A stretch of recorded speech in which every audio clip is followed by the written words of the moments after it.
What's up, everybody, and welcome back to another episode of Fireside Giants. I'm your host, Anthony Rivardo, joined by my co-host, Odell Beckham Jr., signed and framed photograph. And today, we are talking about the tricky financial situation that the New York Giants have found themselves in. Now, we talked about this a little bit in Saturday's live stream, but I want to expand on it, discuss the Giants' salary cap situation, and take a look at some of the moves that they can make and need to make between now and the start of the regular season. So that's what we're mainly going to harp on. But of course, as you all know, the conversation is going to veer off in 25 different directions just based on what you guys ask me in the live chat. Of course, I'm going to go through and answer all of your questions and have a good fun time just answering your questions and having a conversation with you all. So before I go ahead and dive into the salary cap, let me first and foremost say what's up to all of you. Candyman, hola amigo, got my tickets for the Vegas game. Who from the FSG family is going? I don't know if I'm going to make it to the Vegas game. If anybody is going, though, drop it down below in the chat and let Candyman know. But I will also just throw this out there. I'm going to Vegas next weekend, and I'm really excited. It's my first time there, so I'm going to have a good time and hopefully tear the house down on blackjack. We'll see. Sinister Soup saying, damn, I'm going, but only as a part of the Fancy Gold Sox family.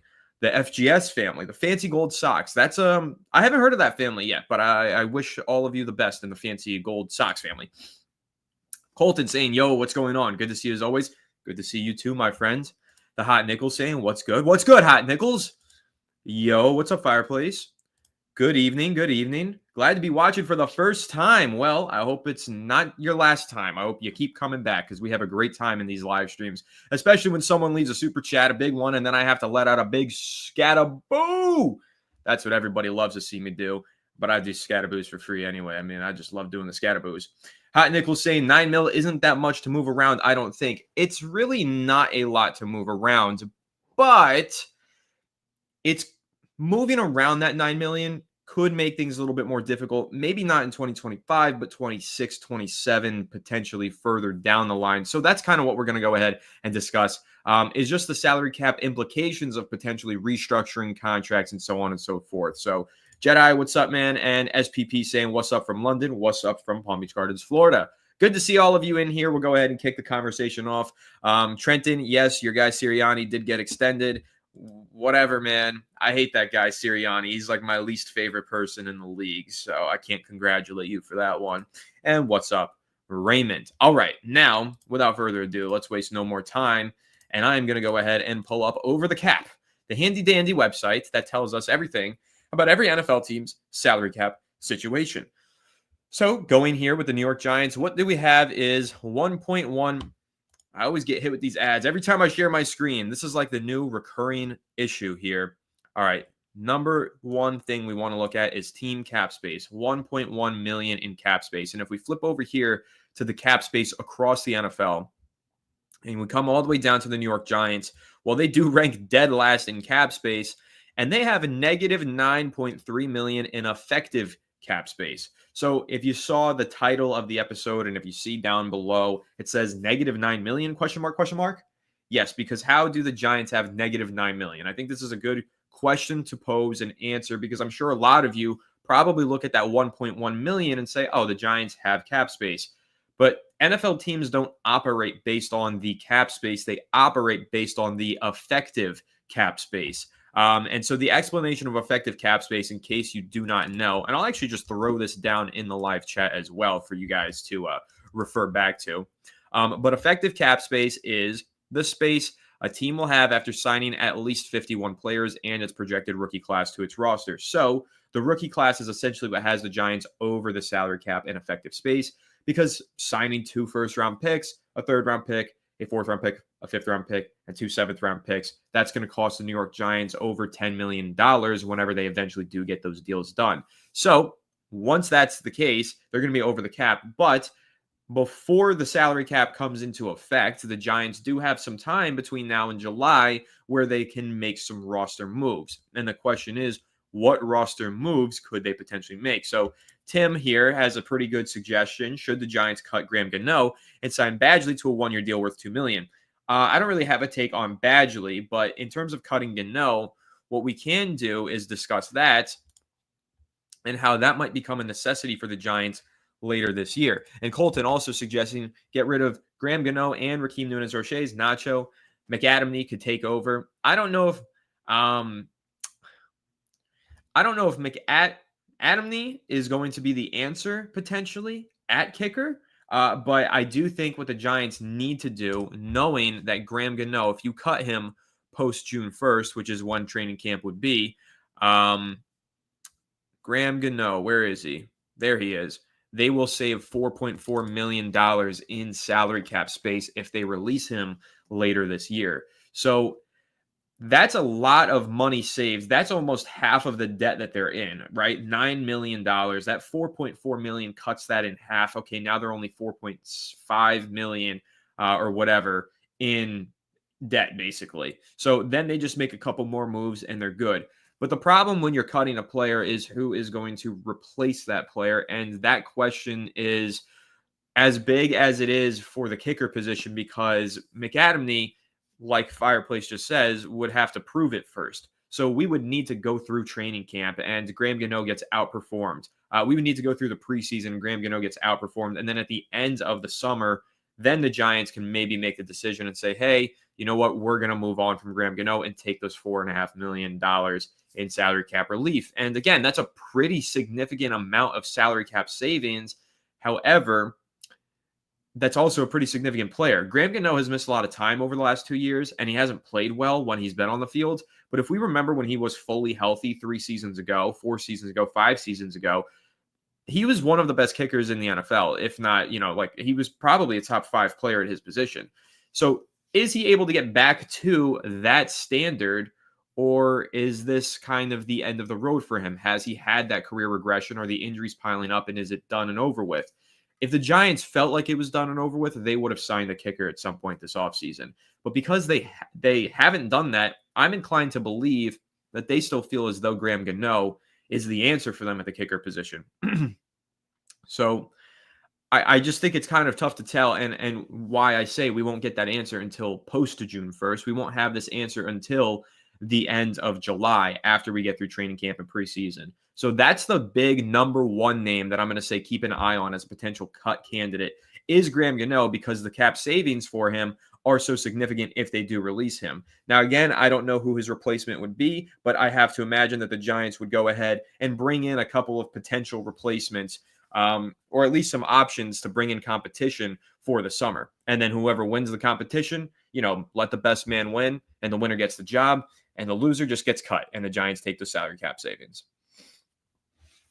So where am I staying in Vegas? I will be staying at the Flamingo because I am only going for a short weekend and didn't want to spend a ton of money on the hotels. Would rather put that money on the tables. Nigel's saying, now for my question on the salary cap, with a negative $9 million that the Giants franchise is about to have left, is it obvious from how certain things cause a negative response to the effective cap space?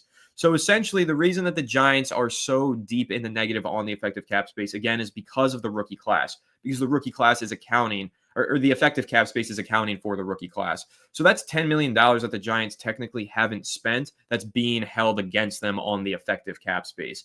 Now, keep in mind, the Giants, I don't know how many players they have on their roster. They've probably got close to 90. I don't know if they have the full 90, but they've got close to it. But they are going to cut off about, they might have 90. They have really close to 90 for sure. They're going to release a solid 40 players, about almost 30-something players between now and the end of July. And that's, in effect, going to cut down a lot of the salary on their books. So they're going to free up money organically through that. However, in terms of getting into a comfortable position between now and training camp, say they want to go ahead and sign Gabe Davis, say they want to go ahead and make a trade for Olave or Jalen Ramsey, and I don't think they're going to make any of those big blockbuster moves, but let's just say that they want to make some sort of a move. They need to free up cap space sooner rather than later, and that's why this is a little bit of a tricky situation. Because, yes, they're naturally going to shed a lot of the fat off this roster and get rid of a lot of these players who are on their books, and they're going to free up money naturally. But what if they want to bring some other talent in? Then they're going to have to make some other adjustments before they start doing preseason roster cuts. So that's kind of like the big hurdle that they still have left to jump. SPP, how do we feel about having their deals restructured? I saw implication it guarantees money even when cut. Yeah, so when you restructure a contract, all it does is pushes that guaranteed money into the following year. So essentially, if you're restructuring Dexter Lawrence for like 9 million this year, let's say, however many years he has left on his contract, he has until 2027. So he's got 2 extra years. That 9 million that you're saving from restructuring Dexter Lawrence this year just gets dropped in between 26 and 27. So it's 4.5 more on your books in 26 and 4.5 million more on your books in 2027. And that goes even further. Like if you're looking at Brian Burns, whose contract seems like a very highly likely restructure candidate. They haven't restructured his deal yet, and he's got a massive $29.7 million cap hit this year. They can restructure him, bring that cap hit down to $13 million. They'll save $16 million, but that $16 million is going to be spread out from now all the way through 2028.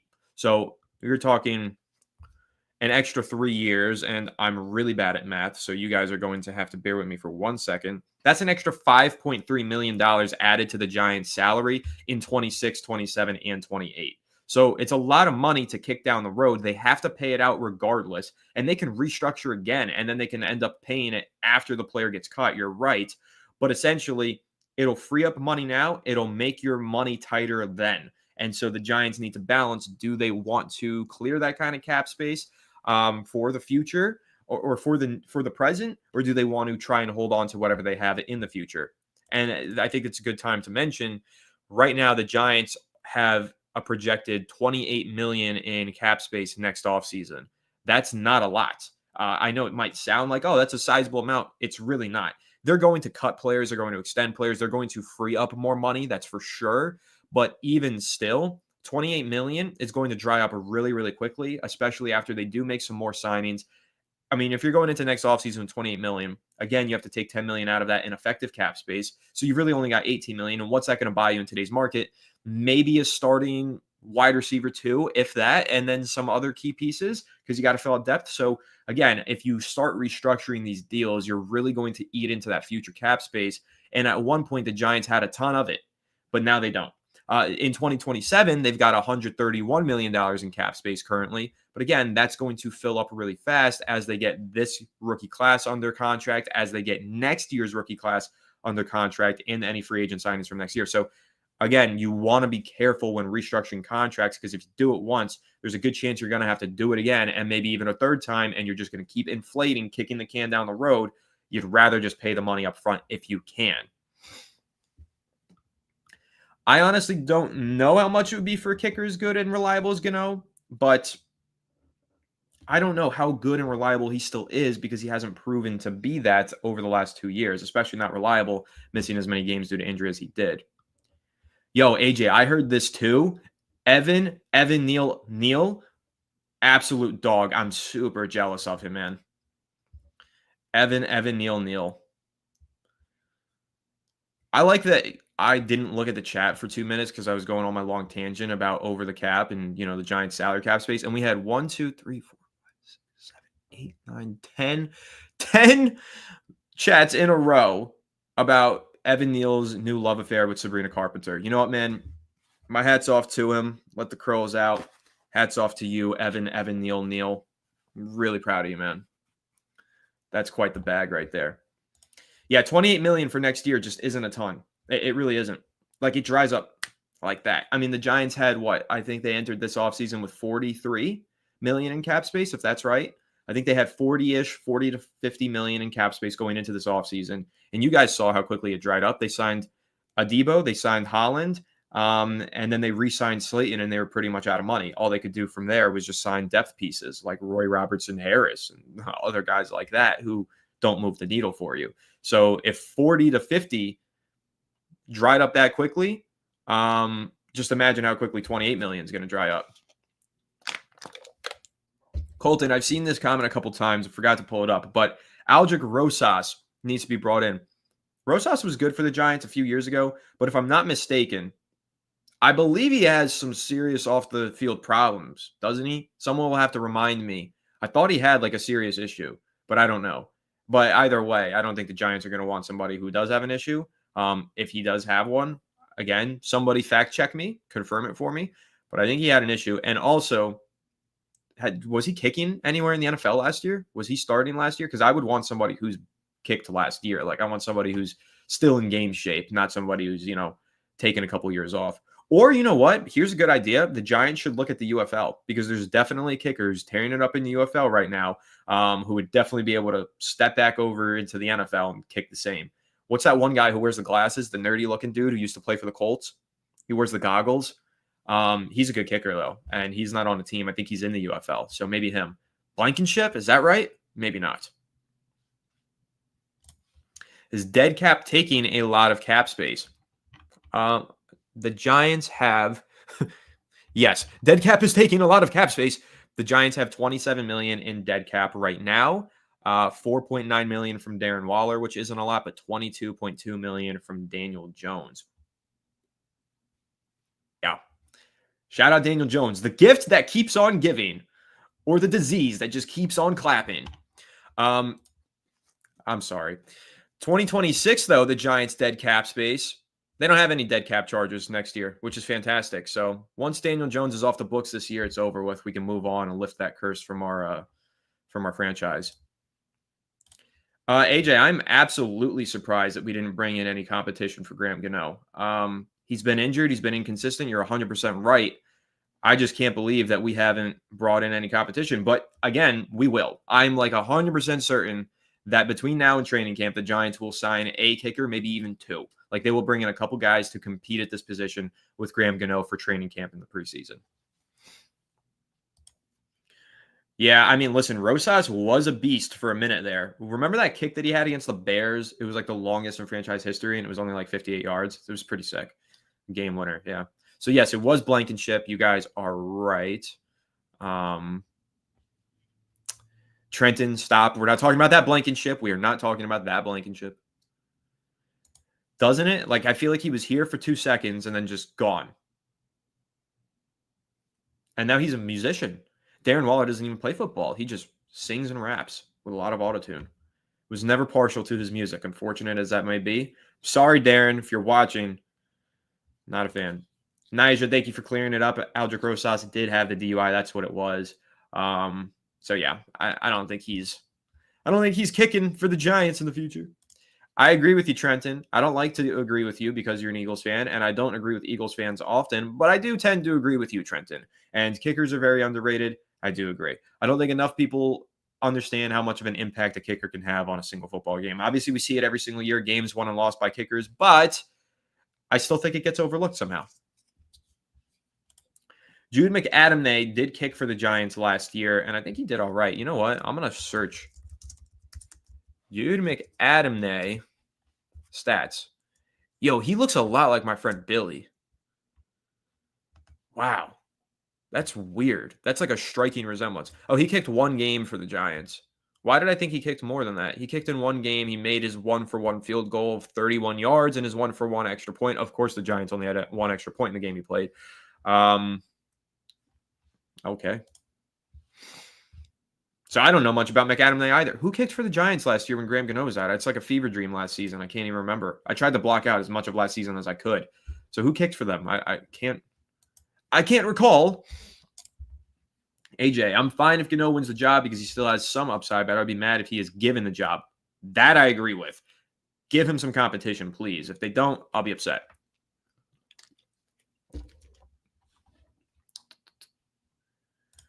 Yeah, I don't know what Waller's up to anymore. Fats Waller, that's how he called the musician bug and left the team. I don't even know who Fats Waller is, but if Fats Waller's any good, maybe I'll have to give Fats Waller a listen. Yes, definitely need a solid kicker. I don't know Adam Botkin, but I'll take anybody who puts the ball between the uprights. If you say so, AJ, if you say so. Mason Crosby, Greg. We have Mason Crosby. That's right. Greg Joseph. That's right. These are the guys who are kicking for us. That's right. Well, maybe one of those guys will return. Or not. I don't want anybody from last year's team except for the core pieces that we still have. I don't want to do any retreads, guys who are on the team If I ever see Tim Boyle suit back up in Giants blue, I don't know if I'm going to still do Fireside Giants. I think I might quit.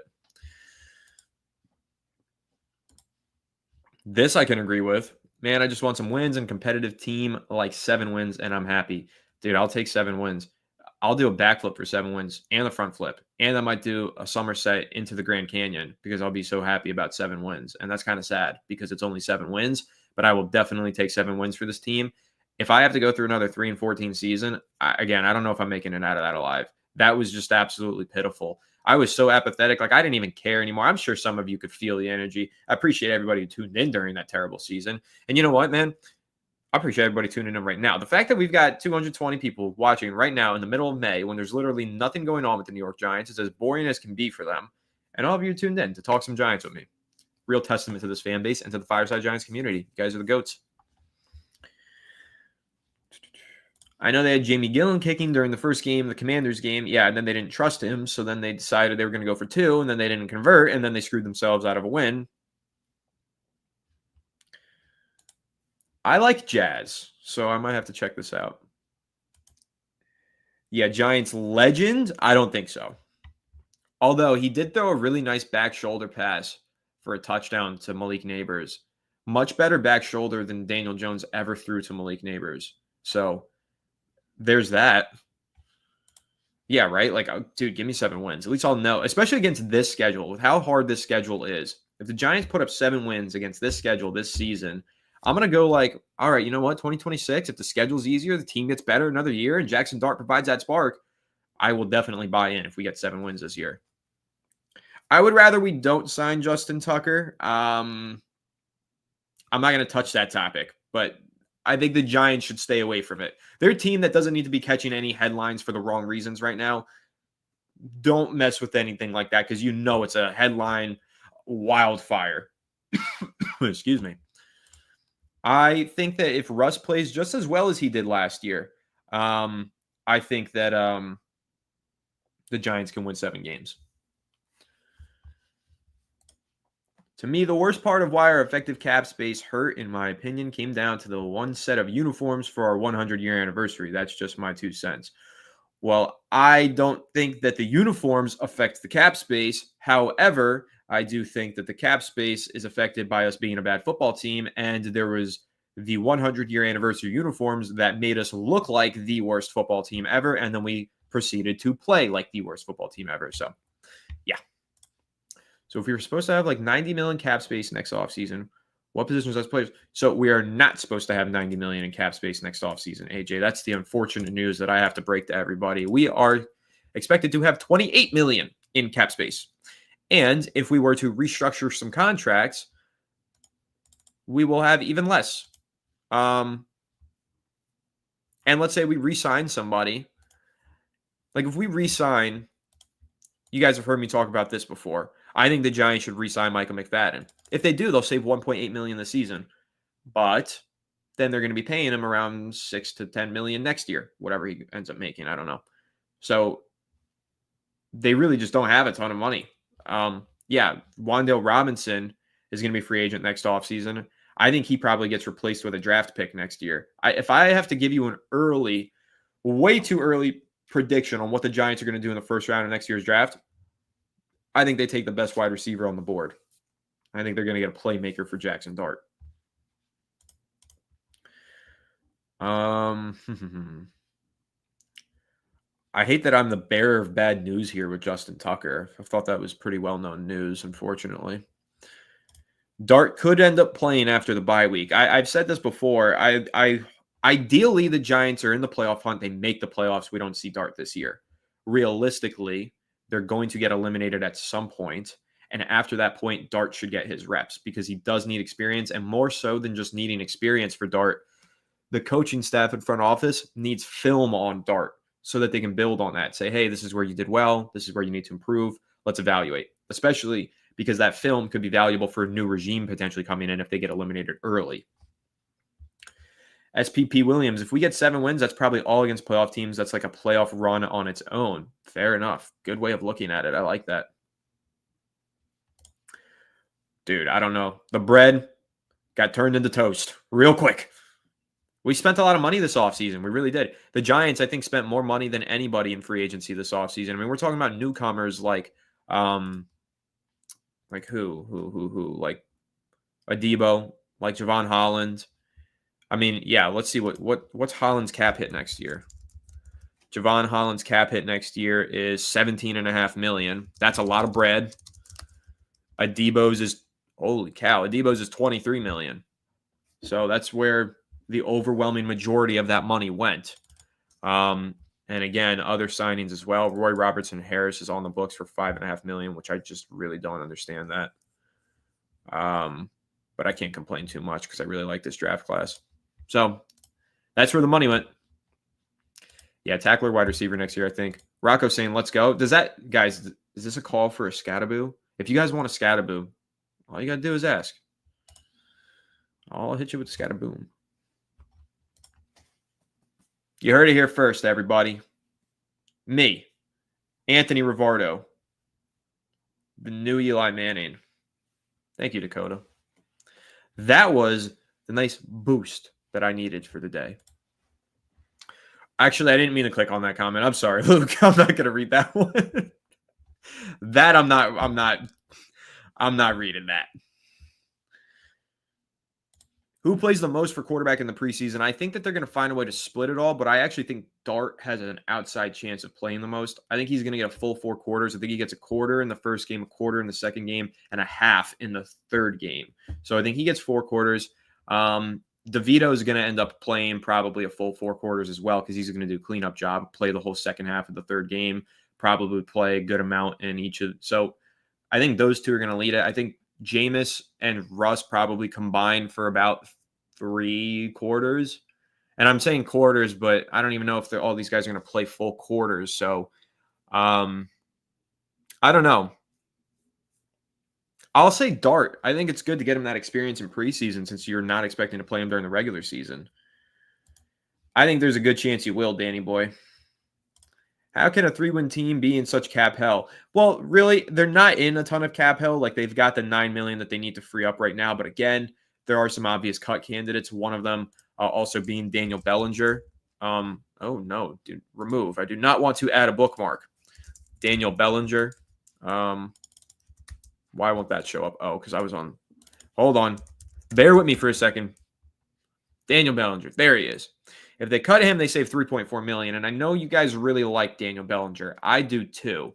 But they've got Theo Johnson, who's going to start for them this year. They just drafted Thomas Fidone II. They've still got Chris Manhertz, who they really like. And Bellinger hasn't seen a ton of playing time since his rookie season. So I think he's a cut candidate as well. There's 3.4. Gano's 4.4. You've got, where's Rakeem Nunez? Rakeem Nunez-Roches is 3.6. Cordell Flott, I think, is another cap casualty potentially. Where is he? Flott. 3.4. So they've got a lot of ways that they can free up some money, and they probably will. McFadden is a dog, and they should definitely pay him. One of my favorite Giants to watch in recent years. Yeah, I'm with you. I think he's super underrated, and I think that he should be signed for the next few seasons. Super young, and my favorite thing about McFadden, and I will go ahead and make this point with a visual reference, because I know you guys love this. He's gotten so much better every year, right? From 59 combined tackles in 7 starts to 101 combined tackles in 14 starts to 107 combined tackles in 14 starts with 3 sacks. He's literally improved every single season, and I don't see that slowing down. So really, really like him. Yeah, Debo got paid more on average annual value than Javon Holland. They both technically were coming off of injury, but cornerbacks just make more than safeties. That's just how the market is. Can I get a 500 season out of you? Maybe +1. Come on, Anthony. Put me under center, and I will get us to 500. I promise. Dart should get the whole last game if the Giants have already clinched a playoff spot and they don't need to play their starters. And then we will all make the comparisons to Jackson Dart and Patrick Mahomes, because Patrick Mahomes he played only the last season or last game of his rookie season and then went on to be a superstar, of course. Maybe Jackson Dart can have the same career arc. Oh, you're talking about the preseason, aren't you? Yeah, you are. You definitely are. I think he'll play half the game. I think Carter's going to play every position on the defensive line. Everywhere in the front seven, he's just going to line up everywhere. QB1, he better. I mean, listen, I was very close to crashing out in a major way when he didn't make it this year. But if he doesn't make it next year, I don't know if MetLife Stadium's making it into next year. We might have to burn it down.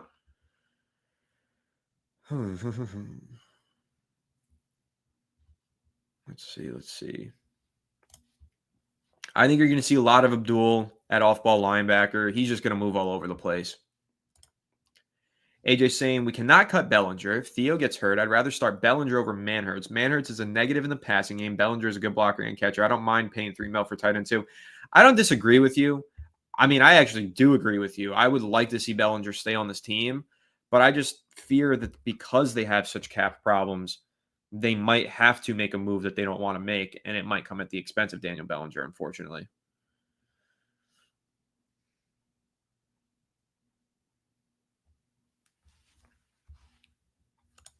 I don't think Dart can win the number one because even if, let's just say that he looks like the vastly superior quarterback throughout training camp, I still don't think the Giants are going to roll with him in week one because we've seen players perform really well in the summer, fall flat on their face in the regular season because it's an entirely different game once you get on that pro field in the regular season. Trey Hawkins is the great example, right? Everybody's like, wow, did the Giants land their CB1 and CB2 in the same draft? And I know I'm using that tone like I'm making fun of somebody. Guys, I'm making fun of me. I'm making fun of myself because I was one of the ones who actually bought into that and believes that. Then his rookie season kicks off and Trey Hawkins misses probably 45 tackles in 3 games. And he's benched by week 4. And that's all she wrote. So you got to be careful. Even if Dart looks great throughout the summer, plays lights out ball during the preseason, you still probably don't even want him playing in week 1. You just want to give it as long as you possibly can before you put him on the field. Let's see. I don't know how much the Giants would save from cutting Singletary. Let's find out. Yeah, only $250,000. That's not really worth it. Or they could cut him sooner rather than later. If they cut him very soon, they'll save 1.5. But if they, oh wait, I had that backwards. Sorry. If they wait until training camp, they could save 1.5. 1.5 million is a decent chunk saving. Maybe they'll do that. We'll see. Scatterboo! Big Trez, thank you so much for the super chat. Much, much appreciated. 2 questions for me. Who do you believe will be a bigger impact on Dart, Wilson or Winston? Will Dart keep number 6 with Gillen? Explain like I am 5. Does Jamie Gillen wear number 6? I don't remember what number that man wears because, to be honest, I don't think all that often about Jamie Gillen. Jamie Gillen wears number 6. Wow. Here's what I'll say. I don't think Jamie Gillen is going to stand in the way of Jackson Dart wearing number 6. I think if the QB1 franchise future wants the number, he'll find a way to get the number. But I also just don't think he's going to keep 6 because I think ultimately he's going to land 12 or 2. He's either going to get 2 from Banks and keep that, or he's going to just put the 1 in front of it and wear 12. That's what I think he's going to do. But 6 is a possibility. I don't know. So don't take any advice from me when it comes to buying jerseys and numbers and such and so on and so forth. But I don't know. Who do I believe will be a bigger impact on Dart, Wilson, or Winston? I think, honestly, man, I kind of want to say Winston because I think the Jameis Winston, I want to say Wilson because he'll help rein in Jackson Dart's aggression, right? Because Wilson's really good at keeping the ball clean. I think there's a lot that he can learn from that. And I think Russell Wilson's really smart pre-snap. And I think Jameis struggles with that sometimes. So I think that Dart's going to learn a lot on the football field from Russell Wilson. But I think he's going to learn a lot in the locker room from Jameis Winston because Jameis Winston is just such a good teammate. And I read a story about Jackson Dart. I forgot who said this to him while he was at Ole Miss, but it was somebody who worked on the Patriots coaching staff. And Jackson Dart went up to them and was like, I want to be like Tom Brady, being like the young aspiring kid. I want to be like Tom Brady. What can I do to be more like Tom Brady? And the coach or whoever he spoke to said, make connections with everybody. Don't just make connections with your fellow quarterbacks and receivers, make connections with everybody. And Jackson Dart, according to the story that I read, and I forgot where I read it from, which is unfortunate. Otherwise, I'd link it. Jackson Dart took that to heart, made it a point, became best friends with players on the defensive side of the ball, became best friends with his linemen, his receivers, everybody. Everybody in that building knew who Jackson Dart was, and he knew everybody by name. And he had a relationship with every single player. That's how the story goes. So he took that to heart, and when that coach from the Patriots or whatever came back to visit years later, he was thoroughly impressed and realized that this kid was special. That was the story that I read. Again, I wish I could find it because it was a good one, and I would link it if I could, but I don't remember. I have no idea where I saw it. I don't remember which publication it was, but it was a good story. And I think that shows he's got great leadership and he's got a great ability to make relationships and get players to buy in with him. And I think that Jameis Winston can help him translate that to the next level really well. And I think that's ultimately going to help make him a much better player throughout his NFL career as well. So I don't know. I think there's going to be different things he learns from both of them. But perhaps the most he's going to learn on the field is going to come from the coaching anyway. So maybe the most he can learn from one of those quarterbacks is off the field. And nobody works harder than Jameis Winston. And nobody's a better teammate than Jameis Winston. So I think that might be my answer, surprisingly enough.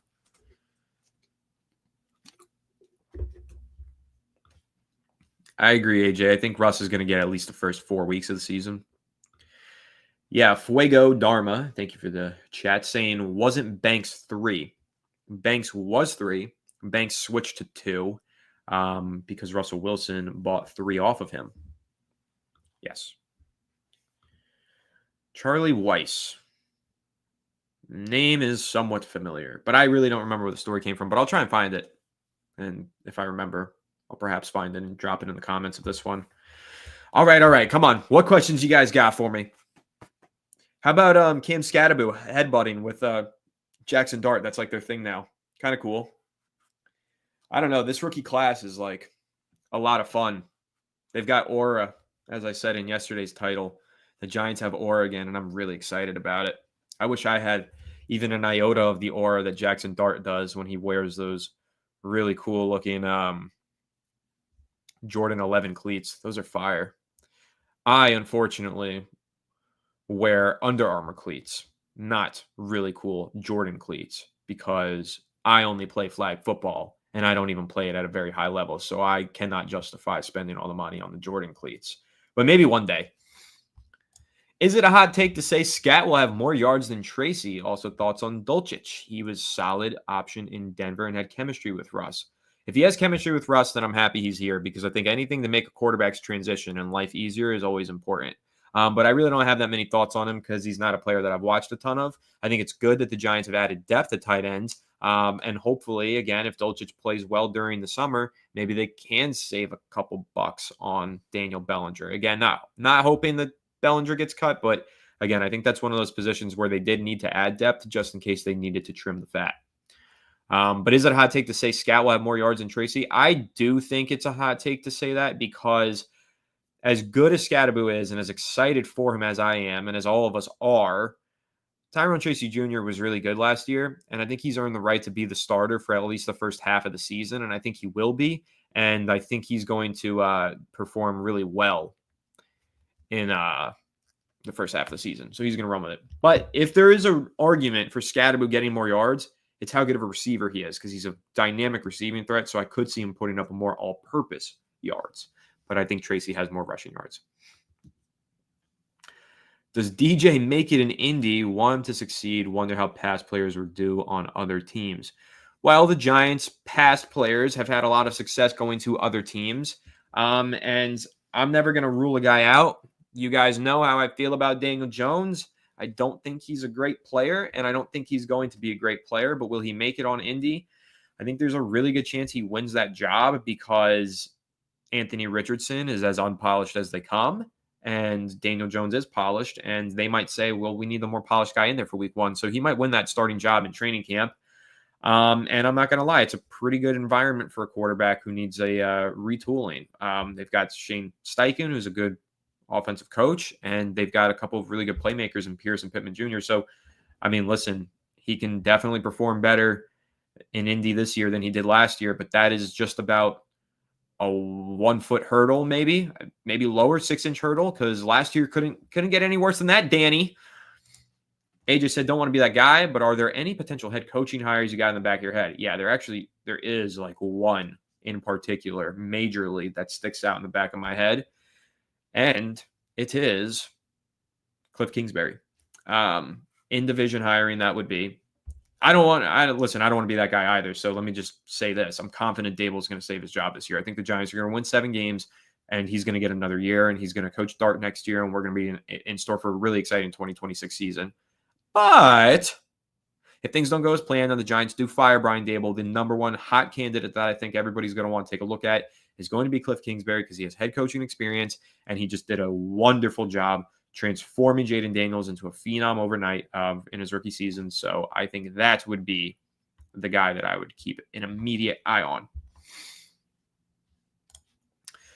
SPP Williams expecting a big year from Theo Johnson and Tyrone Tracy. I think Tyrone Tracy is going to be a very, very consistent performer for years. I'm curious to see how big of a year Theo Johnson can have. Alex obviously posted that video earlier today on the channel if you haven't seen it, talking about Theo Johnson as a player he thinks is going to break out. And I do agree with him, but I wonder how much volume Theo Johnson is going to get in this offense that features Malik Neighbors, who's going to command 120 targets this year. Features Wandale, who received 90 targets last year. That's probably going to go down, but he's still going to get a ton. And still features Darius Slayton as well. So I just don't know. It's not like the Giants have a ton of elite, talented mouths to feed, but they do have certain mouths that they need to feed more than others. And so I think Theo Johnson's going to have a good year, but I don't know how high his ceiling is going to go. But yes, I do think Russell Wilson does like to feed his tight ends. Like, I mean, seriously, even I remember years ago, you would just pick up Seahawks tight ends on the waiver wire, right? Like when washed up Jimmy Graham was over there, you're like, oh, well, now you got to pick him up because Russell Wilson's going to throw him the ball. And then he would have like random weeks where he completely pops off.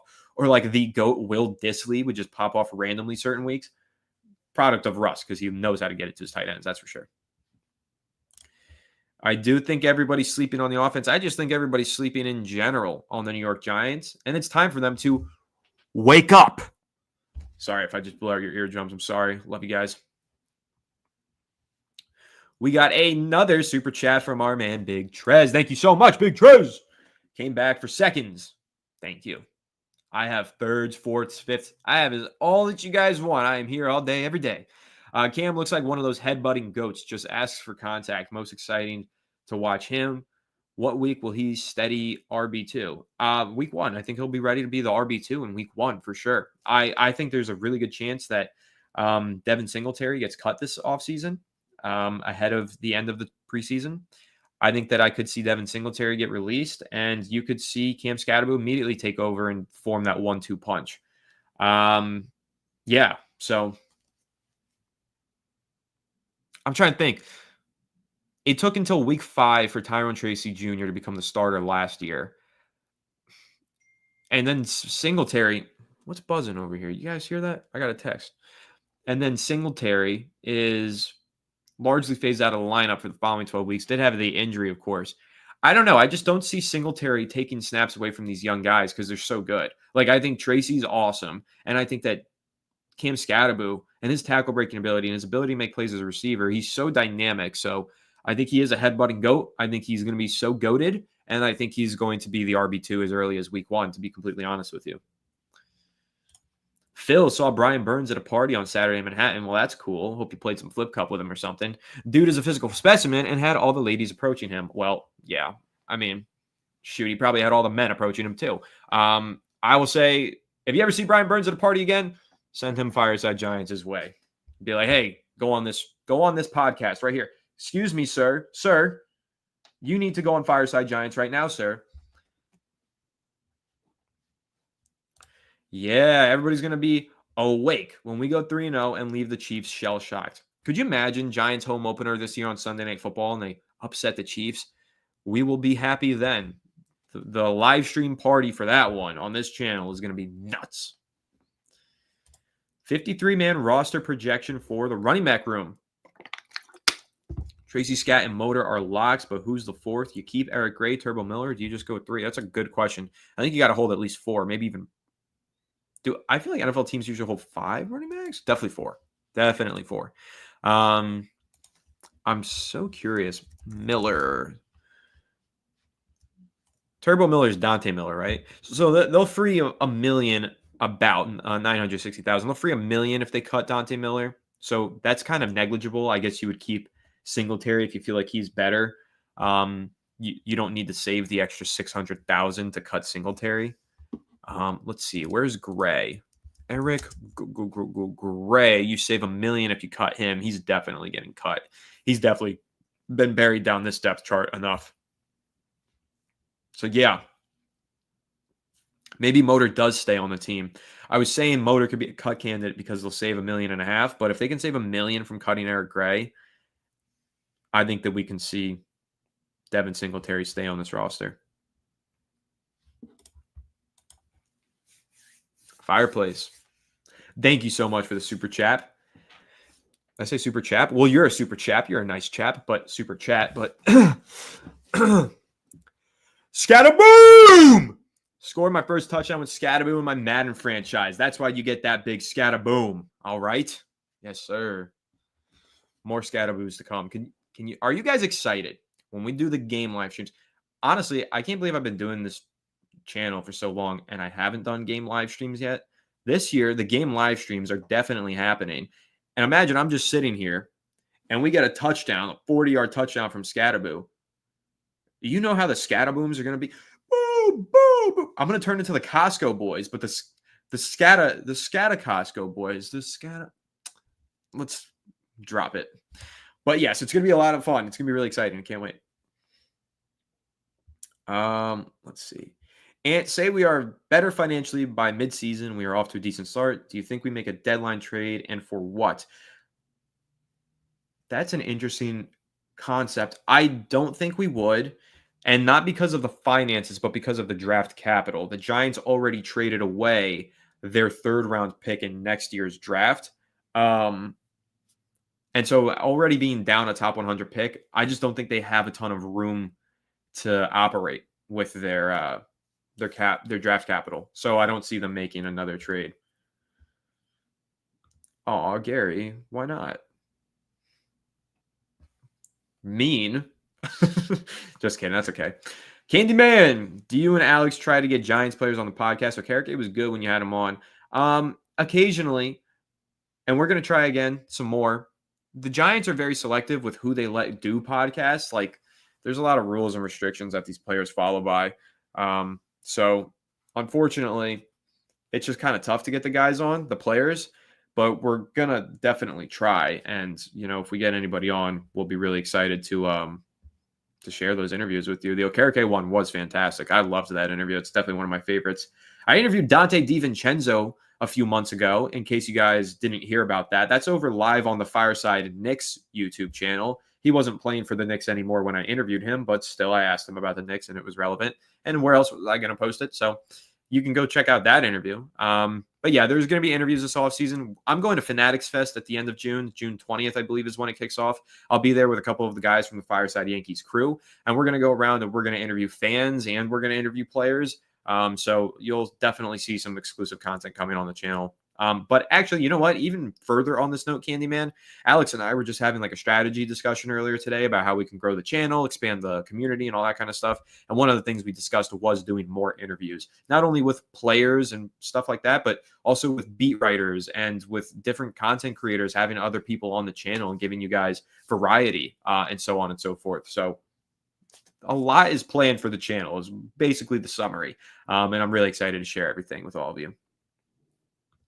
Toxic Clips, you would beat me in Madden, but I'll whoop your ass in FIFA. Anthony's Scatabooms or Chris's stand up. I love when Chris hits the stand up. I'm not going to lie. And it's probably too iconic for my Scatabooms to rival the stand up, but let's give it some time. Let's give it some time. I'll get there one day. Unrelated note, anyone else thrilled that Saquon got a Madden cover? Feels like he deserved it in that reverse vault. Just wish it had been done in Giants blue. I didn't know he got the Madden cover. Did he get the Madden cover? Is that official? I don't know if that's official, but if he did, I guess I'm happy for him. But good luck to Philly now that they're going to have that Madden cover curse. So, yes, I am excited. 53 roster projection for wide receiver and cornerback. Well, let's go take a look. I'm sorry, guys. I'm getting a little silly today. It's unofficial, but it's rumored. He probably will. I think he probably will get the Madden cover. Makes sense. He does deserve it. Let's see. I'm pulling up the Giants roster right now, guys. Bear with me. All right. So what? Teams usually hold 5 or 6 wide receivers. Is that right? So neighbors, Darius Slayton, Wan'Dale Robinson. That's 3. Jalen Hyatt is 4.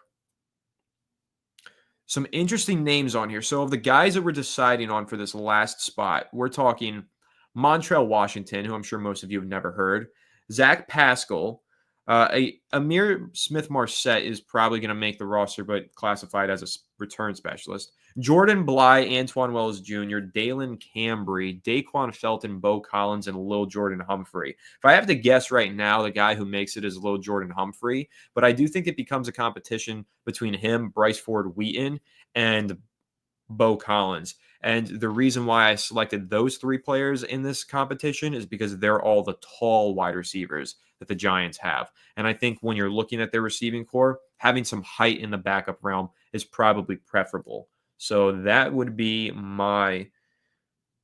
that's my answer. I think those guys. Yeah, not probably. Definitely I'll beat you in FIFA. Sinister Soup saying, you guys interviewed Bobby Okereke and he had a Pro Bowl caliber season. If you interview some more players, we might make the Super Bowl. That's what I'm saying. Hell yeah. We interviewed Julian Love, I think entering his second season, then he had a breakout. Julian Love was a great interview, man. He was a really nice guy. Trademark. Candyman, I liked the one where you guys had that guy who taught Slayton and Ingram how to catch the ball. Forgot his name. Drew Lieberman. Yes, Drew Lieberman was a great interview. Another guy I want to have back on the channel and probably will reach out to. Again, since we are in May, it's the slow time of the NFL offseason. June is going to be notoriously slow. So we can probably expect in those few weeks in June, we'll get some interviews going.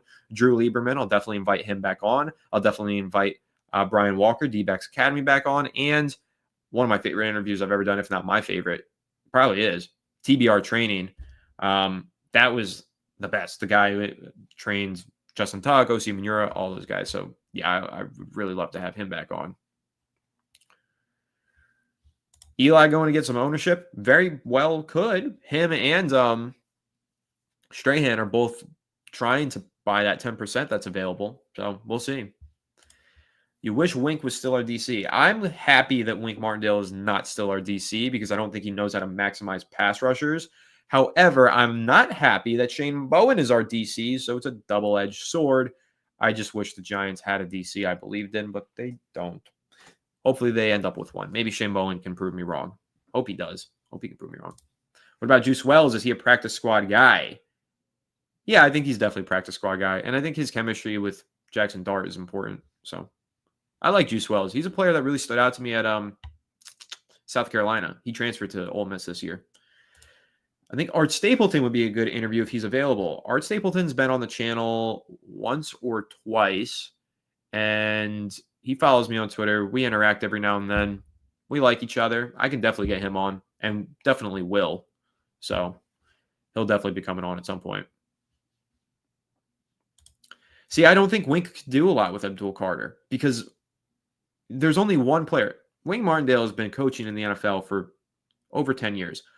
One player in the history of Wink Martindale defenses has had double-digit sacks, Kayvon Thibodeau. And they were a lot of cleanup sacks. Let's be frank about it.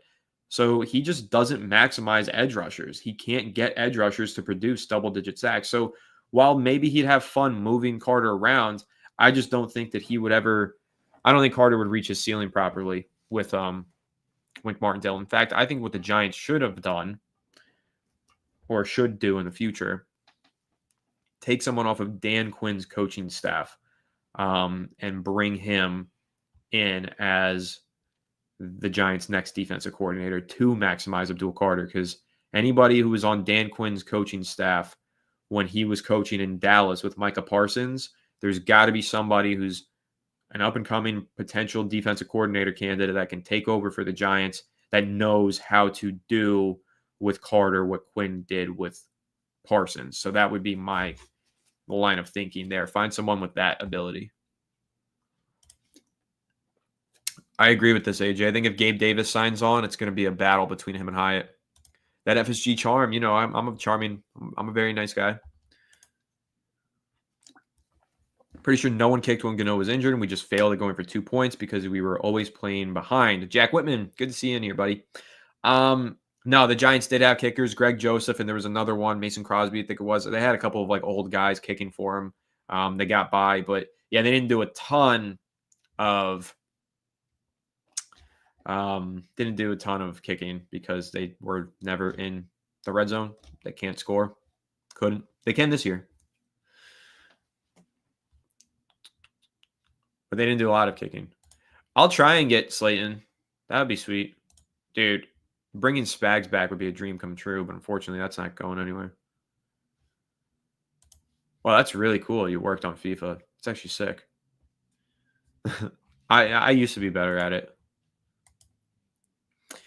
It's actually on this day. It's a very fantastic day. I'm so happy to the 354 of you who are tuned in right at this moment for this historic sequence of events that's about to unfold, where I am going to announce my running for the presidential election in the year 2032. So stay tuned for my election campaign that I will be launching in the end of 2025 for 2032. Not happening. I don't want anything to do with politics. I like talking Giants and Giants only. But thank you for the consideration. That's the commander-in-chief salute, right? I got it because I was in a military fraternity. Not that I was in the military, but my fraternity was founded at the military, Sigma Nu, in case you've heard of it. It was founded at VMI, Virginia Military Institute. So when you get initiated, you got to learn how to do a proper military salute as a means of tradition. What are the chances that Elijah Chapman makes the roster this year? I think they're quite high. I don't think the Giants have a ton of competition in a defensive interior room. Wow, I said that and then I scrolled down and they've got a ton of defensive interior players. What is that? How did I not know this?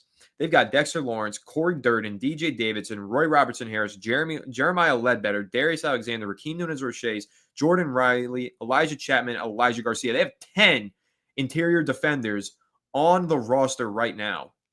So at least 5 of them are going to get cut. Let's go over the ones that we think will make it. Dexter Lawrence makes it. Rakeem Nunez-Roches makes it. Darius Alexander obviously makes it. That's 3. I would say Roy Robertson and Ledbetter both make it 5. Chapman would probably be that 6, though. I think he would make it over Jordan Riley, DJ Davidson, and Corey Durden. But would he make it to 6? I don't know if we were holding 6 or if we're holding 5. That would be interesting. I don't think he wants one, AJ. I think that's the only reason he hasn't had a head coaching job is because he's been a head coach before. If you guys don't remember, Spags was a head coach for the Rams way back when, and I just don't think he wants to be a head coach. So I think he's happy just being a defensive coordinator and being the greatest defensive coordinator in NFL history. Yes, I do think John Michael Schmitz takes a step forward this year. If not, he gets benched by the midway point of the season, and the Giants move on from him because they need better play from their center position. But I think he's going to be better. Reason being, and let's be Giants, yeah, you're right. Nacho could end up getting cut for the salary relief purposes, and then Chapman would make his spot instead.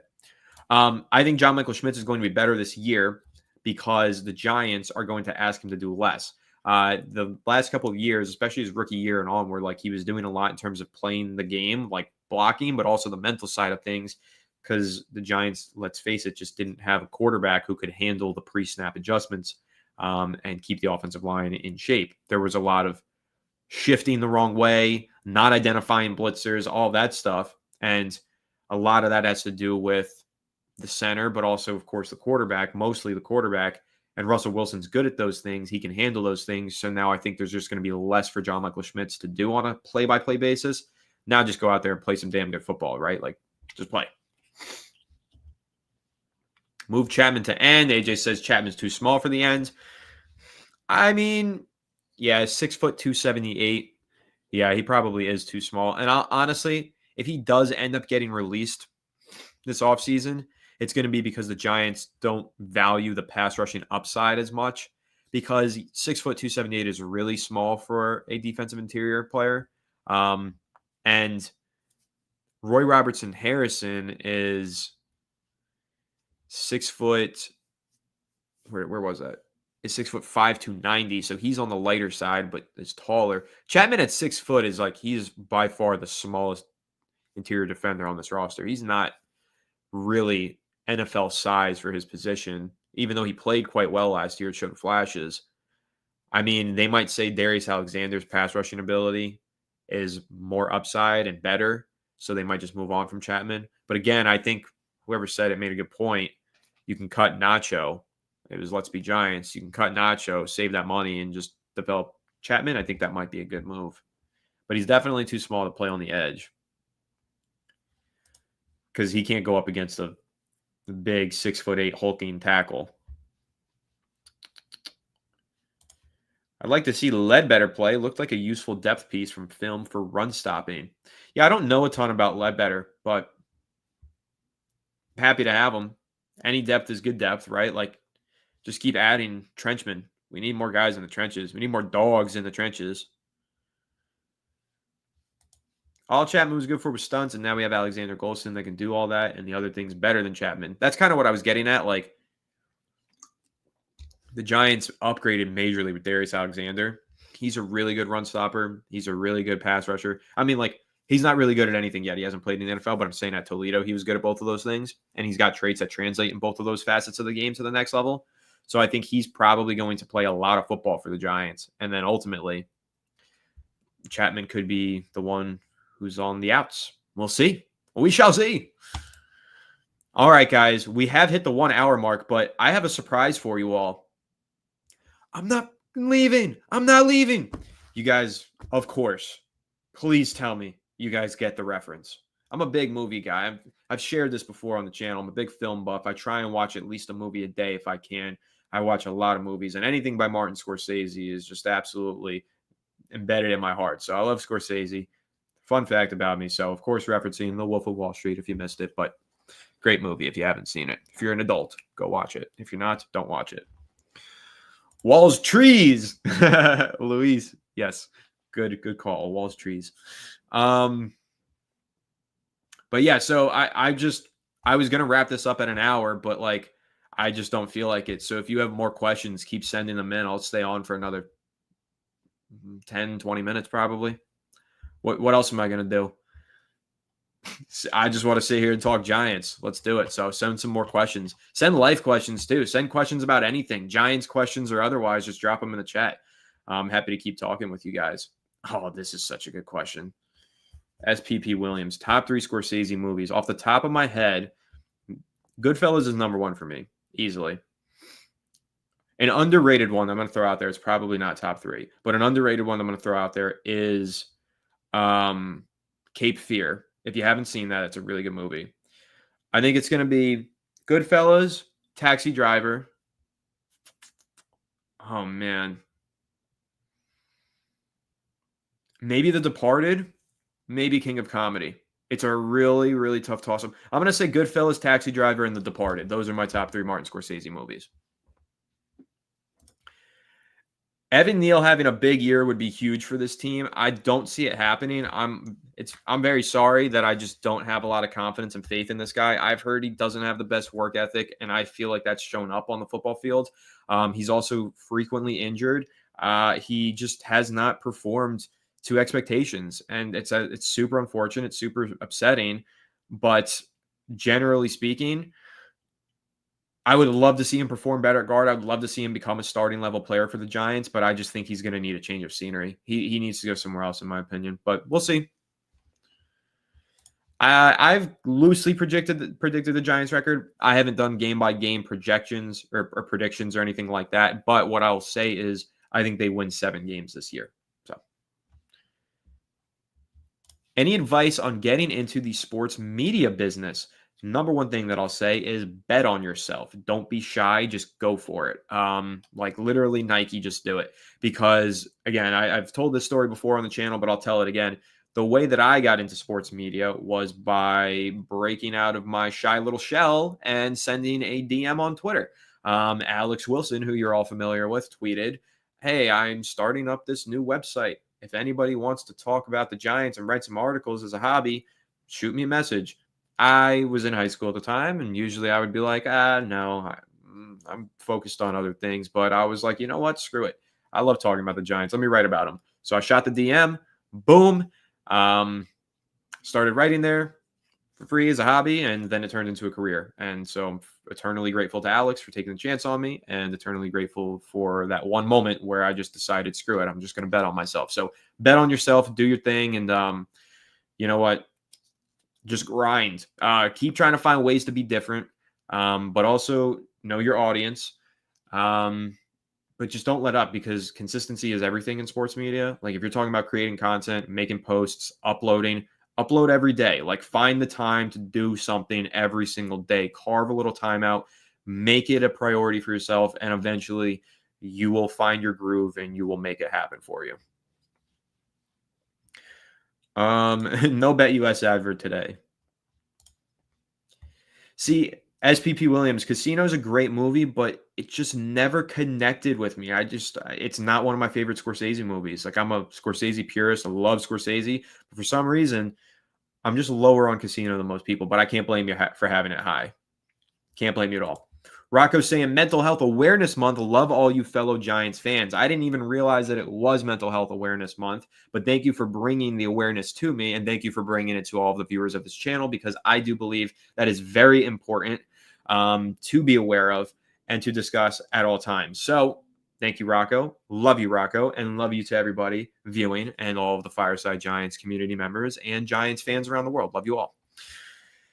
And hope that everybody is doing well mentally, because life can be challenging. Who is your favorite Giant of all time? Easy answer. Always has been, always will be. The GOAT, Eli Manning, number 10. I might get a number 10 tatted on my back one day because I love Eli Manning so much. Probably not. That's a big commitment. I have a couple small tattoos, but 10 on the back is a lot. But no, seriously, Eli Manning to me is like the reason that I love sports. I got into football because I was watching Eli Manning and I loved him, the way he carried himself, the way he battled in clutch moments. Like he is the reason that I love sports. So Eli Manning is my favorite Giant of all time. More recent favorite Giant of all time is Odell. He gave me like a second wind of passion for the team. They obviously, were great in the 2007 to 12 era, but 2014 when they drafted Odell and he burst onto the scene, like it just gave me, because I was at that certain time in my life where like I was young and I was starting to really get into sports even more and wanted to play more sports. And so when OBJ just took the whole league by storm, it was so exciting for me as a kid. And he had so much personality and swagger and the demeanor, and like obviously he was controversial as hell, and like, he had his faults for sure, but he was so fun to watch. And so that was the thing for me, is in 2014 and 15, the Giants were really bad those 2 years, but I couldn't miss a game, couldn't miss a snap, had to watch every snap of Odell Beckham Jr. because he was so exciting and you never knew when he was going to make the next big play. So OBJ is one of my other favorite Giants. But if I have a Mount Rushmore of personal Giants, it's Eli Manning. OBJ is on there. Victor Cruz is definitely on there. And I think Justin Tuck is on there. Those are like my favorite guys. Tuck has to be on there because I've interviewed him a couple times and I really like him personally. Like he knows who I am. And I think that's cool because I idolized him growing up. So yeah. Greg Farrell, I live in South Florida on the East Coast in the Palm Beach Gardens, West Palm Beach area. So it's very nice over here. A lot of golf to play. And I'm really, really trying to get better at that sport because I have some moments of brilliance. Like I really do. But then I have some moments where it's like, have you ever played the sport before, buddy? So I think everybody feels that way about golf. If you golf, you know what I'm talking about. 53 roster projection for cornerback. Let's see. All right, so the locks. Let's go over the locks. Adebo, Drew Phillips, Deontay Banks. Those are the locks. I think Corey Black is a lock as well because he's going to be a special teams contributor, and they just drafted him. That's 4. I guess Cordell Flott probably makes it 5, and then 6 would be between D. Williams, Nick Jones, Trey Hawkins, O'Donnell Fortune, TJ Moore, and Art Green. I think Trey Hawkins makes it as the 6th. Now, if they decide that they need to release Cordell Flott for cap savings, I think that 6th would be somebody they pick up on the waiver wire. I don't think that it would be somebody currently on the roster. So, yeah. Can we get Giants fans to be more like Knicks fans? In what way? Which fashion do you mean? Because Knicks fans are super passionate, but so are Giants fans. Knicks fans are very, very outspoken and loud. So are Giants fans. I don't know. I think there's a pretty good amount of overlap. Sinister Soup was at the Rams game in London with Beckham, Cruz, and Manning. Great game and a bad season. Yeah, that was a really good game. That's the one where Landon Collins went crazy too, right? I thought that was in 2016. That was a good season, I think, for the Giants. The Giants went to the playoffs that year. Yeah, right? Wasn't that 2016? Maybe not. Maybe I have that wrong. You know what's so crazy, Luke? I was thinking about this recently. I was talking to somebody about Giants jerseys that I have. I don't know how I don't have a Cruz jersey. Like I was such a Cruz fan. I would salsa. I would literally, I was in middle school at the time, but when the Giants would win a game, I would go into school and the next day, the teacher would be like, the Giants won. And I would just get up and start salsaing in the middle of the classroom. You guys don't ever question me as a Giants fan. Like I am a diehard Giants fan, as diehard as they come. But I was thinking about that. I'm like, I am such a Cruz fan. I can't believe I never had a Cruz jersey. Maybe one day I'll pick one up.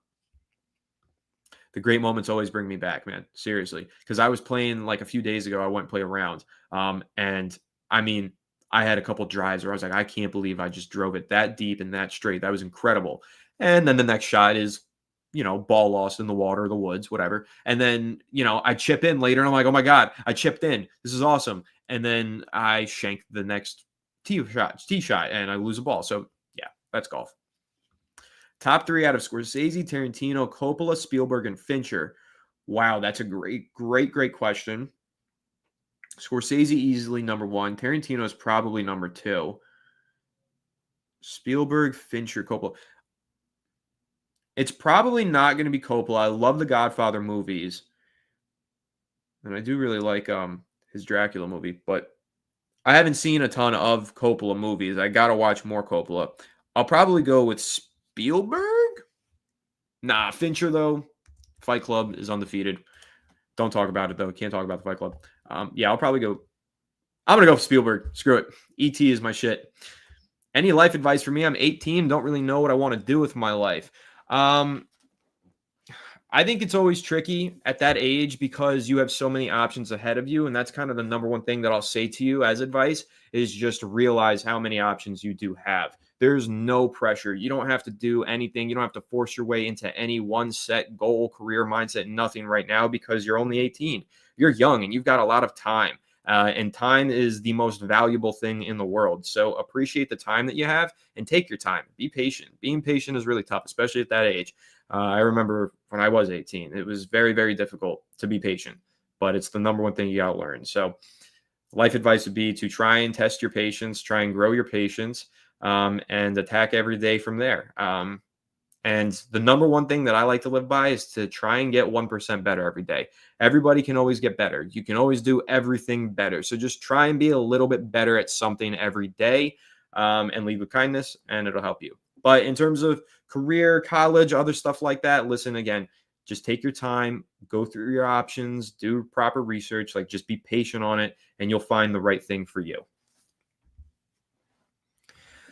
Sleazy saying, tell me, how was this fan base when we were winning? I'll tell you this. When we were winning back in 2011-12, every win was so electric. But that was Eli Manning. People don't understand. They look back on the 2011 season. Some fans, like if you weren't around for that 2011-12 season, or even the 2007-2008, but I want to speak on the 2011-12 season in particular. If you weren't around for that, you look back on that now and you're like, wow, that defense was awesome. Blah, blah, blah. The defense was banged up the whole year. They played terrible. The offensive line was awful. That whole season, we have to thank Eli Manning for. He led the most unbelievable fourth quarter comebacks on a weekly basis. Like every week, the Giants would be down by one score, and you're like, we got this. Eli Manning's going to pull this one out. It was the most electric season. I mean, seriously, the week 17, whatever it was, the Christmas Eve game with the 99-yard touchdown from Victor Cruz, that's when we all knew the season was going to be special. We knew we were going to the playoffs, and we knew we were going to do something special in the playoffs at that moment. So it was just special. That's how the fan base was. We were all connected. We all knew there was a clear vision, a mission, like this was going to be something special, and we all rallied behind the team, and the team felt it, and they went on. So, and listen, I've been to games where, believe me, I'm not kidding when I say this, Giants fans made the difference, because I go to a lot of away games because I don't live in New York, New Jersey. I live in Florida. So I go to a lot of Tampa Bay games, Miami games. I went to Giants Buccaneers when it was Daniel Jones's first start. The first half was an absolute atrocity. I was there with my family, and some of them were like, do we even want to stay for the second half? This is a joke. I was like, let's give it some time in the third quarter. And if you guys seriously want to leave, we can. I didn't want to leave, but you know me, I wanted to be there the whole time. But I was like, let's give it some time. That third quarter, I think the Giants fans all convened in the concourse and were like, screw this, let's go make this a game. And then they went out into the stands for the start of the third quarter. Evan Engram scored that 75-yard touchdown. The whole place erupted, and it was from then on, all the momentum was just the New York Giants. And I was looking in the stands. I was like, there are so many Giants fans here. It was overwhelming. Seas of blue all over the place in the middle of these Buccaneers fans, annoying the hell out of them. When the Giants win games, Giants fans reward this team like no other fan base. I'm telling you. So it's a lot of fun. Like, that was the most electric sporting event I've ever been to. It was one meaningless in the long run week 3 win over the Buccaneers. But that game, the Giants fans carried so much momentum into that stadium and helped the Giants win that game. I truly believe without that level of showing from the fans in that Tampa Bay stadium, there's no way the Giants would have won that game. So, you know what, man? Winning cures everything. It's a lot of fun to be a Giants fan when they're winning. What's up, Rashad? What else we got? I am also a remote worker. I wish I was more in the football back then. I only remember watching the Packer game and the Super Bowls then. Yeah, I mean, listen, I was so young when the Giants won that first Super Bowl over the Patriots. I remember them winning that Super Bowl over the Patriots, but I don't remember much of that season at all because I was so young. But I fully remember it. I remember the 2011 season so much because that was like, I was so into that season. AJS, Anthony, big fan of the Giants Collective Show. All the best Giants content creators together. Thanks so much, AJS. I'm a big fan of that show too, honestly. Like, I won't even lie to you. At first, I was a little skeptical. Sometimes when you get a bunch of guys together and a lovely lady as well, you get all of us on the same panel, we can butt heads or not have chemistry. Maybe the show just doesn't work. The show clicked immediately with the four of us. Like, it was so quick that we just all put it together. And so I love that show. Like, I really believe in it. And I think it's really fun to do. So if you guys haven't seen the Giants Collective Show, go subscribe to that channel because me, the Entertainer, Bad Dog, Adriana, it's a great show. Great panel of Giants fans. That's New Yorkers. Whenever we win, it's passionate. Absolutely true. Love hard, die hard, New York City. That's 100% true. Unfortunately, the Giants have just been losing a lot. And so a lot of that negative emotion has become overwhelming. And I think it has hurt the team in some instances. But, man, if all they got to do is pick up a couple clutch wins, and, man, we will rally. Do you have any other hobbies outside of sports, like cars or anything like that? My hobby outside of sports is movies. Like I was saying earlier, I try to watch a movie a day. I'm really into movies. I don't publish my writing about movies, not yet, at least, maybe one day. But I do write about, like, when I watch a movie, I'll take notes. I'll write my thoughts on it. I really, really am passionate about film. I like to go to film museums in LA. I like to study how films are made. I like to watch behind the scenes documentaries, all of that stuff. Like, movies are my big hobby outside of sports. And golf now. I do play a good amount of golf. I come and go with golf though, because I'll play like a ton for a few months and then I'll take a few months off, then I'll pick it back up. So yeah. Switch to grass. Is it possible? I don't think the Giants are going to switch to grass. But I guess it is possible because the World Cup is going to be there next year, and the World Cup requires that every stadium has real grass to play on. So they will have grass in the stadium for the World Cup. It's just going to be a question of whether or not they're going to carry that into the NFL season. I doubt they do, but it's possible. So also, if you guys are excited for the World Cup, join the club because I'm super excited. And I'm going to go to several World Cup games, that's for sure. And I really hope that Italy plays. If the Italian national team plays in MetLife Stadium, the amount of Italian Americans that will show up to that stadium will be unbelievable. The energy will be unreal. I will be there. Forza Azzurri. SPP Williams, final top 3 for max points out of De Niro, Pacino, Christopher Waltz, Matt Damon. Robert De Niro and Al Pacino are definitely 1 and 2, and I'll go with Matt Damon. I do really like me some Matt Damon, and I can't wait to see him in The Odyssey, directed by Christopher Nolan next year. That movie is going to be freaking awesome. I loved Ramses Barden coming out, and he gave us nothing, and now I'm feeling the same way about Bryce Ford Wheaton. Can we not get big body receivers? I think, unfortunately, it's really tough. You have to be... Sometimes we get really rare athletes at the wide receiver position who are very big, like a Bryce Ford Wheaton. But being a very rare athlete is one thing. Being a very skilled and refined wide receiver is another. And unfortunately, at the wide receiver position, the best athletes are the best wide receivers, but the best wide receivers happen to be the best athletes who have the best blend of technical skill. And so it's just very tough. Ford Wheaton had injuries in college. Obviously, he's buried on the depth chart now. It's just tough for guys like that to ultimately put it together and develop that skill set. So that's really what it comes down to.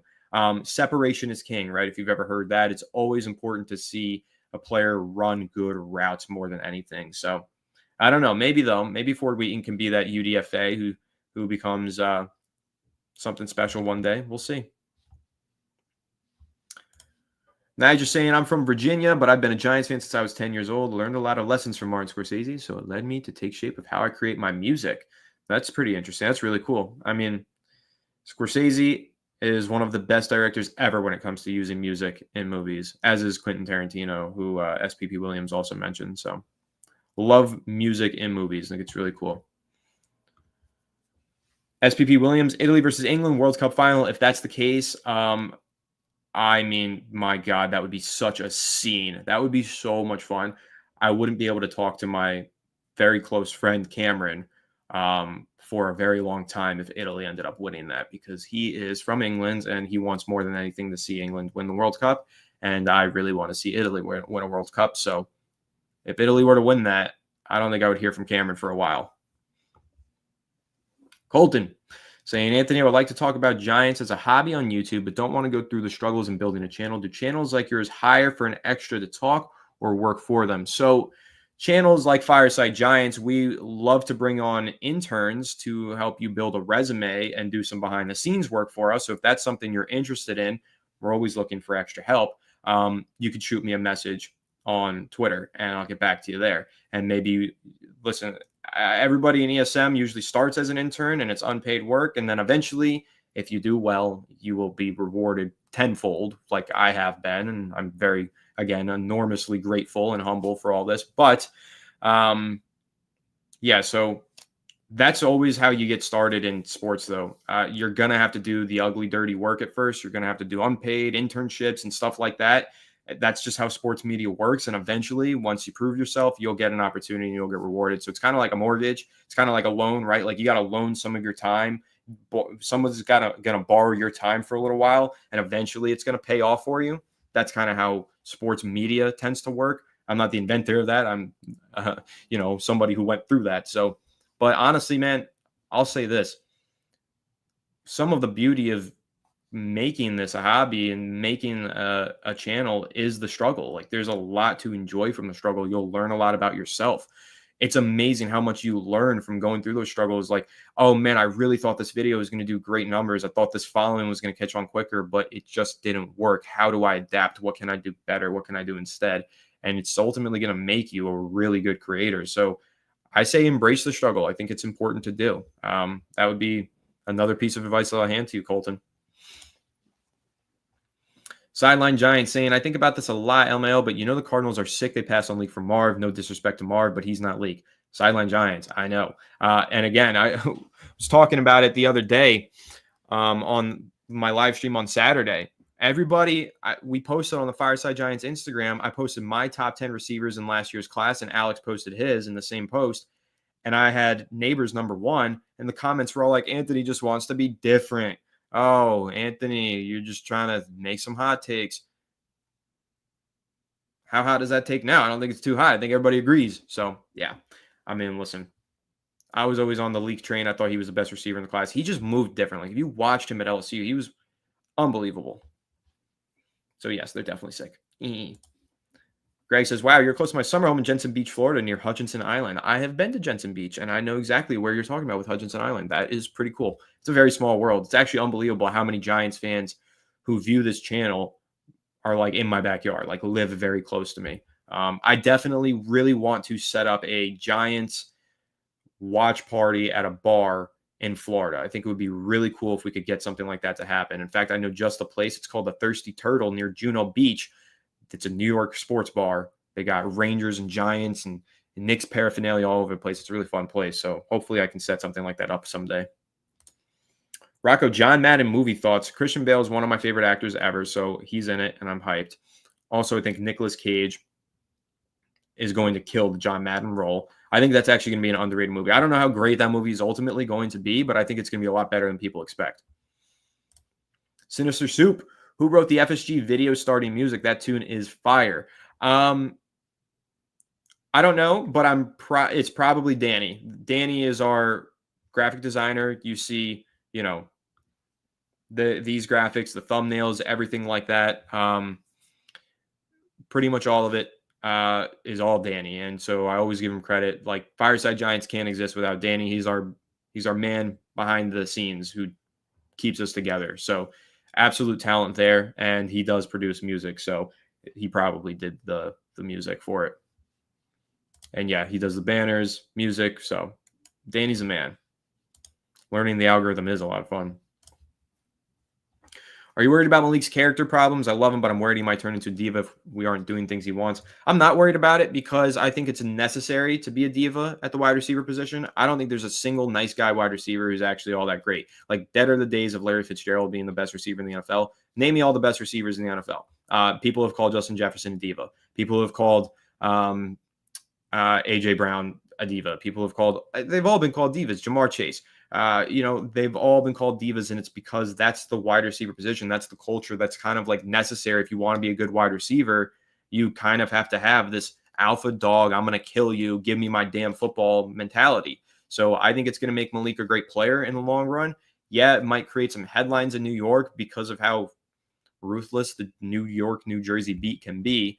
But ultimately, I think it's a good thing that we have a dog on our football team, personally.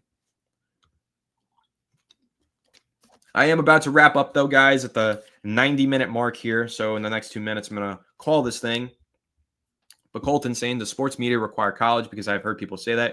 Or do you just start from the bottom with no experience and work your way up? More often than not, you have to start your way at the bottom with no experience and work your way up. It's just the best. The sooner you can get experience and start gaining experience, whether that's contributing, writing for free for a publication as a hobby, or interning to help somebody grow a social media page, that kind of stuff, that's the experience that's going to be really valuable. But it depends on what kind of sports media you're trying to get into. If you're trying to do on-site sideline reporting, you probably need a college degree for that. And you probably need to go to college for that. But I didn't go to college for sports media. I went to college for business management because business management is the best business major specialization that you can have to get into the law field. I initially wanted to be a lawyer, if you could believe that. But ultimately, I decided that wasn't the career path I wanted to take anymore. I wanted to go into sports media because I started gaining experience in the sports media industry, and I really loved what I was doing, and I was starting to go somewhere with it. So I decided to go all in on that instead. And I love what I do, and I'm very grateful for what I do. So I didn't have any experience in sports media until I did free work, and eventually gained that experience and then started turning it into a career. So that's what I'll say is it depends on what you do. Some of it can require college, but for the most part, experience is everything in sports media, and it's very much a relationships industry. Who you know will get you places. So make friends and grind. You got to grind in sports media. Can't miss a single article topic, news topic. Giants just signed this bum who you'll never hear about again after I make this post about him, but I got to make the post about him. Everything. Montana, Pennsylvania, Florida. I was expecting Leak to be a diva, but last year didn't seem that bad. He put his head down, worked, didn't kick up a fuss. Maybe that was just because he was a rookie. Yeah, I feel like he really wasn't much of a diva last year. Like, I thought he had opportunities last year. He had a few moments last season where I thought he really could have been a diva and really called out the coaching staff or called out the players and really went out there and just let it rip. And he kind of didn't. He kind of held it in. And I thought that was a pretty good sign for Malik. Because, yeah, he had some moments, but I think he did a lot of his diva-ing behind the scenes, which is good, rather than interviewing with Lil Wayne. Odell. He was the man. All right, though. Anyways, guys, I am going to go ahead and wrap this up after a solid, girthy, no, you guys love it when Alex says that word, girthy 90-minute live stream here on the Fireside Giants YouTube channel. Thank you so much to everybody who did tune in. Thank you to people, especially, let me shout you out by name, Big Trez and Fireplace. Thank you to you two specifically for sending super chats. Super grateful for that, but just super grateful to everybody's viewership. Thank you to anybody who left chats. Thank you to anybody who passively watched over on Twitter, over on YouTube, wherever you're watching from. Thanks for tuning in. I did have a lot of fun. I hope you tune into the next one. AJS, last thing that I'll say here, seems you need to know someone. My daughter's trying to get in, been tough. Her major is digital marketing. I did some digital marketing classes that were definitely helpful, but again, it's very much about experience and knowing somebody in sports media. Again, I took a random chance with Empire Sports Media 6 years ago, and I got kind of lucky because not lucky, like we've put in a ton of work, but I got lucky that I found this opportunity, put the work in. We've all put in this work and it's blossomed into something. But it's definitely tough. It's not an easy industry to break into because it's very competitive. A lot of people want to be in sports and there's just a very competitive field out there. But if there's any advice that I can give to you and your daughter, don't stop trying. Just keep trying. Eventually it'll work out. You'll break into it one way or another. So yes. And last thing, SPP Williams expecting big things from the Giants on defense. I'm also expecting, you said on offense and defense. Hell yeah, I'm with you. I think the offense is going to be a lot better, and I think the defense is going to be top 10. But again, guys, thank you so much for tuning in. I'm going to wrap it up. Shout out to everybody in the chat. Shout out to everybody who did tune in today. Make sure to leave a like on your way out. If you enjoyed, subscribe to the channel. If you are new, ring the bell so you don't miss any of these live streams or any of the episodes that we have coming out. And make sure if you're listening to any of our episodes on Apple or Spotify, you give us a 5-star review and go ahead and follow us on all of our social media channels at Fireside Giants. I've been posting a lot of really good content on the Fireside Giants Instagram. I've been very proud of that. That's been kind of like what I've been really focusing on recently. So make sure you go check that out for sure. But without further ado, I will catch you on the next one. Have a good one. And let's go New York Giants. And once again, thank you guys for tuning in because seriously, I had a great time today. But thank you. Go Giants.